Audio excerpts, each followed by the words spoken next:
Hi, so thanks for coming to my channel. I've had some sound problems today, so hopefully this will be okay. Right now I'm actually watching a documentary, Slacker Uprising, directed by Michael Moore.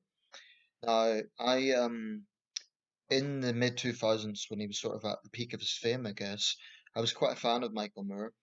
I was very critical of Bush and Blair and the war on terror and all the issues around that. Um, My politics have definitely shifted somewhat since then. I still think Iraq was a disaster, but I basically see Michael Moore as a left-wing populist, and I look now at his material with a bit more, um, let's say, objectivity, I guess. Um, and I think, he was very skilled at the sort of populist way of getting people into the narrative that his films put out. It's not that there weren't many valid positions that he did put out, but definitely there was populism at play there, and it's really just the left-wing equivalent of what the right has also done in different ways. But anyway, this video isn't about Michael Moore. I'm just putting it out there to kind of give an example of how sometimes our perspectives can change over time. So the way I think at 34 is not exactly the way I thought at 17. In fact, that's significant. 17 is probably when I first started getting political, so half my life away, literally. Um, but, looking at the world today in 2020, I think something has shifted insofar as back in the 2000s, and this was a sort of thing that emerged in the 80s and the 90s. There was this trend towards what we call political correctness, um, coming from the left. Like you can't say this because it might offend someone. That sort of narrative, and I think it started off with good intentions about, just being more respectful to people. I still think that political correctness is not about politeness. I think it's about control. However, I think we've actually went beyond even political correctness. I think that the woke dogma um, goes well beyond any sense of just trying to be a bit PC. It goes well beyond that. Um, I mean, as an example of this, Michael Moore, for all his faults, and I think there is a lot of ground to criticize Michael Moore on, but he was careful enough not to come across as an outright radical leftist. That is to say, for example, at his rallies, he would make sure that he would have a minute's praise for the troops, right? Today's woke brigade would, they're so entrenched in their mindset that they would see soldiers as being, part of the imperialist tool. And they would see them as one and the same as right-wing governments. I'm not saying all progressive people think that way.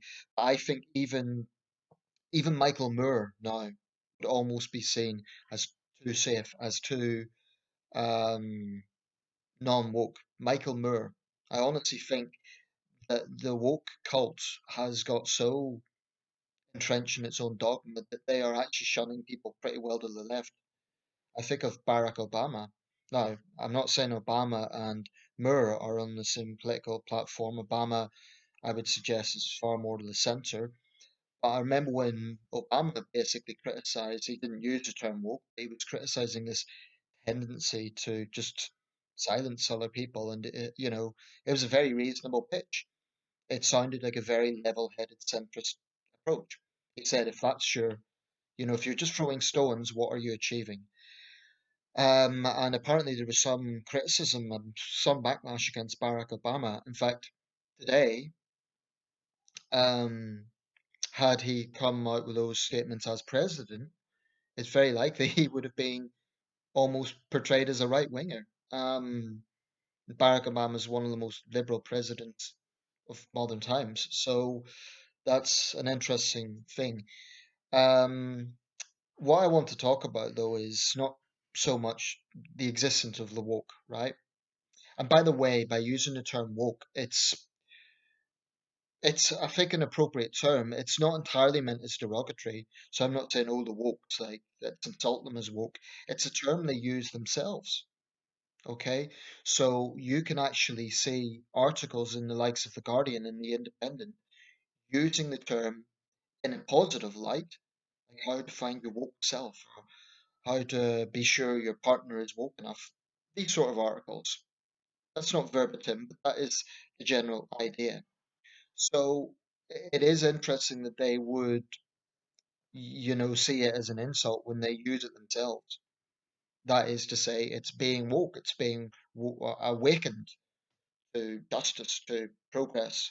And of course, this descends from the African American usage of the term in the later civil rights movement. So I don't think the term is particularly derogatory. But when I speak about it, of course, I am speaking in critical terms because I do think that it is cult-like, and I do think it is incredibly intolerant. Um, but here's my main concerns about the woke narrative.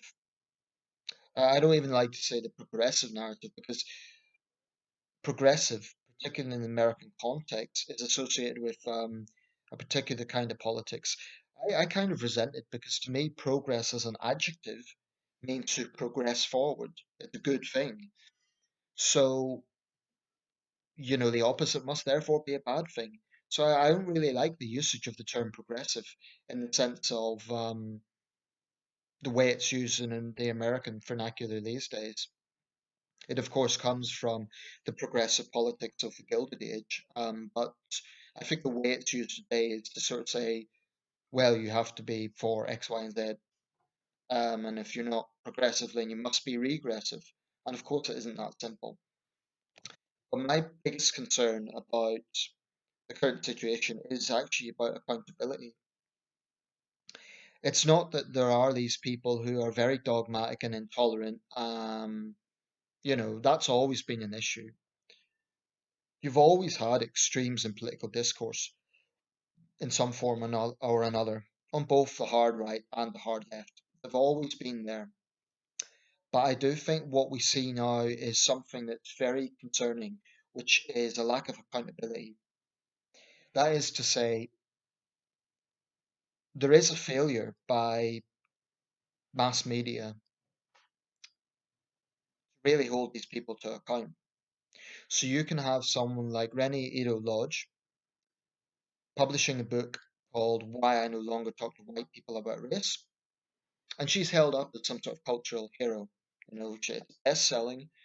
It's all over the frontage of my local Waterstone store. Is it best-selling because she's just selling a lot, or is it best-selling because she's being promoted more, therefore it's getting more attention?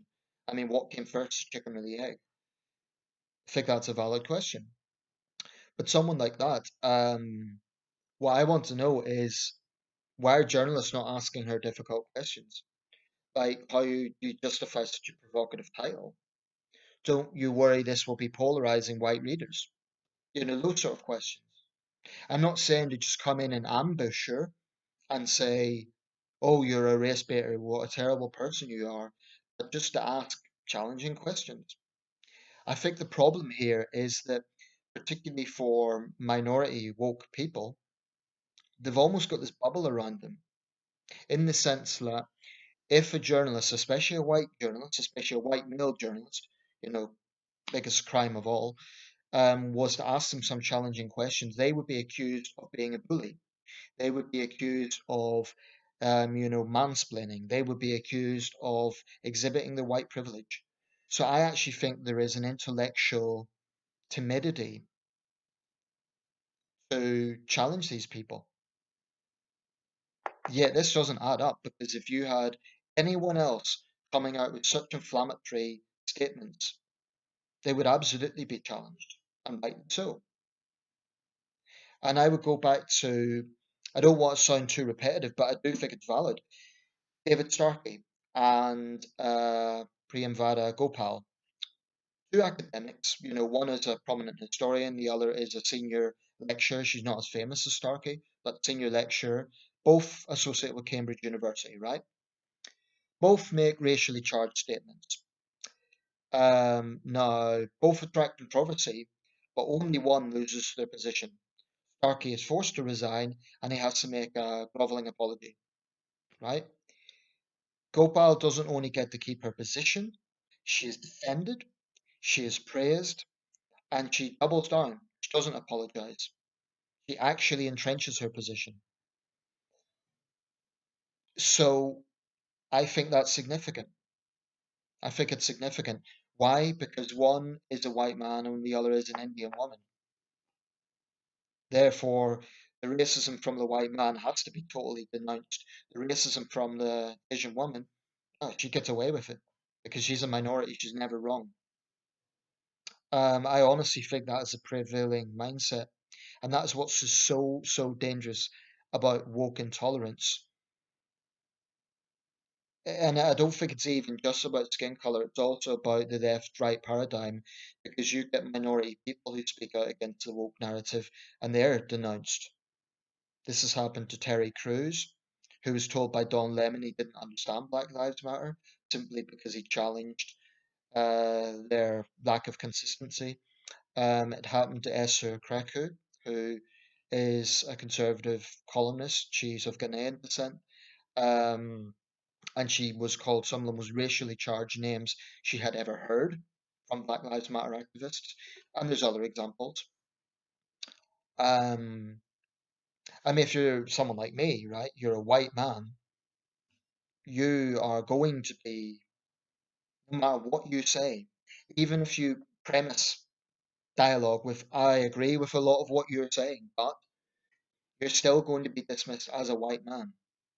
I've just seen a video by Douglas Murray, or with Douglas Murray being interviewed, about the fallacy of white privilege as a concept. And he made a very important point, which I've always reflected on, which is as soon as you open that sort of premise up, it's nightmarish. Because if your opening premise is you are privileged, how do you expect the other person to have any middle ground when you have immediately shamed them as part of dialogue? But then again, they don't even want dialogue with white men because they're white men, therefore they're privileged. Therefore how dare they have an opinion?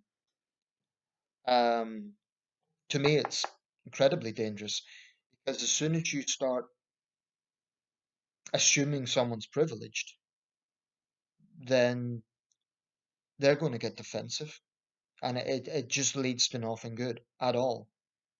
So it should be a simple point of civility. Don't judge someone by their group. Now, that to me sounds like common sense. But when it is aimed at white men in particular, it's a free for all.